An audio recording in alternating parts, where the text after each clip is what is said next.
Joining me now live in studio is a royal watcher, Victoria Arbiter, as we might say in London, Arbiter. Very nice. Is that properly? Yes, that is properly. What would you think of a name like Diana? I think Diana would be a very difficult choice to go with, simply because Diana, the world over, conjures up both negative and positive images. She was sainted by some people, others called her a disgrace to the monarchy and thought she was unhinged. So it seems to me a tremendous burden for any newborn child, certainly a young lady, to carry the name Diana. For me, there will only ever be one Diana. So I think really one of the safer bets are going to be Charlotte, Alice, Victoria, Elizabeth. Is naming a baby in the royal system, is it really a political process? I mean, are all kinds of people involved in picking? No, they really aren't. I mean, unlike us, we might go to 1001 best baby names, but the royal family goes to the family tree. There's not a requirement to name after a member of the royal family, but William and Kate by nature are very traditional. Add to the fact that they are naming a spare, for want of a better term. Yes, it's highly unlikely this baby will come to the throne, but the British monarchy is anything but predictable. Two of the last 3 generations of monarchs have been spares. So I would expect a traditional name regardless of her position in line. What is a spare to the heir? What does that mean exactly? It's an awful terminology, actually. But when you harken back to the old days of the monarchy, when mortality rates were dodgy, you had babies dying, childbirth. And so really the idea of the spare is that in the event something catastrophic happened to George, there would be a reputable, legitimate next in line to the throne, ready and willing and able to carry out the job. The Queen's own father, George VI, he was never expected to take the throne, but of course his brother abdicated, and so he was thrust into the limelight. He was a reluctant king, but he proved to be a very popular king. Henry VIII is probably the most notorious of all of the UK monarchy's spares. It's him that is responsible for the Church of England as we know it today. His squabbles with Rome led to the separation of the Catholic Church and the Church of England. He placed himself as king, as the head of the supreme head of the Church of England. It's a position the Queen still holds today. What does the birth of a girl, another woman, mean to the monarchy? Really, the birth of a girl is really cause for celebration today, simply because looking ahead, first of all, she's the first Princess of Cambridge to be born in 182 years. Second, she's the first royal princess to be born in 25 years.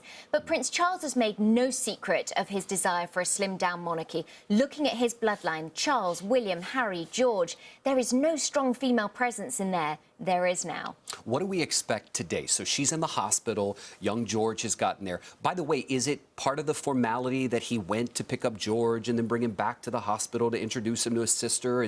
Was that just, happenstance, or was that planned? Well, we had no confirmation. They always said, the aides said that William and Kate would decide on the day. Prince William was taken to visit his new baby brother Harry in hospital, and so everyone had hoped George would be taken.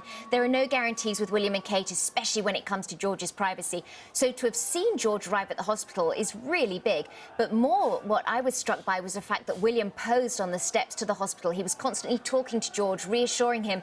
George is not used to a barrage of cameras quite like that, but he handled himself with regal grace that one would expect in the Windsors. He is so royal. What does it, as we think about the process of, so Kate leaves the hospital, do they go directly to their home in the country? Do they go to the Queen's home? Where do they go? When they leave the hospital, they've already told us they're going to be spending a couple of nights at Kensington Palace, really just to make sure, I think, that they're settled, that suddenly they've got a handle on 2 babies under 2 versus 1 baby. The Queen, if she's able to, would go and visit them at Kensington Palace, much like she did with George. Hopefully Charles and Camilla, who are in Gloucestershire at the moment, will be able to visit. The plan then is to head to Norfolk and really settle into family country life there. That's where they're afforded privacy, they're afforded fresh country air. London, Kensington Palace is in a fantastic location. It's right by the park, it's near the shops. It's got a lot going for it, but I think in this day and age of camera phones and everybody having accessibility to them, it must feel a bit like being under house arrest. So for them, I think the countryside is going to be just a wonderful refuge. For so many of us here in America, my sister, for example, who just gave birth to a young daughter, my mother was there. Are the Middletons, is Mrs. Middleton allowed to be in the room when the baby is born, or is there protocol? There really isn't protocol. There's no set, yes, she can, no, she can't, but she wasn't. I think for many couples, they want it to be something between themselves, but it's also a very busy hospital room. There were like 4 doctors in there, and you've got a lot of people making sure that both mother and baby are doing well. So I think just for the orderly running of everything, it's not an option that they would have gone for. You know, when George was born, there was that horrifying prank that was played by those disc jockeys that called the hospital, and then there was a nurse who answered, and it was followed by a suicide, a tragic situation all around.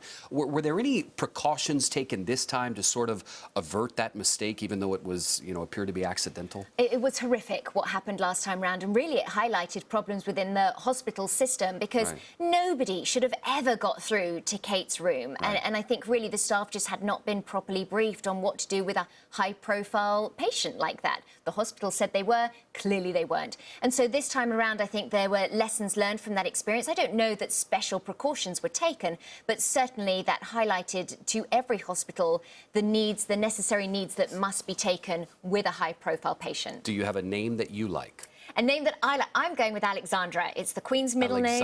Alexandra was the wife, Queen Alexandra was the wife of Edward VII. She was incredibly popular. She really did a lot of charitable work. And so there's a lot of positive connotations with Alexandra. Middle name, I think, Elizabeth is a guarantee in honour of our current Queen Elizabeth and of course, her legacy. In September, she will officially break Queen Victoria's record as the longest-serving British monarch in history. So wonderful to see a little girl now to follow in her footsteps.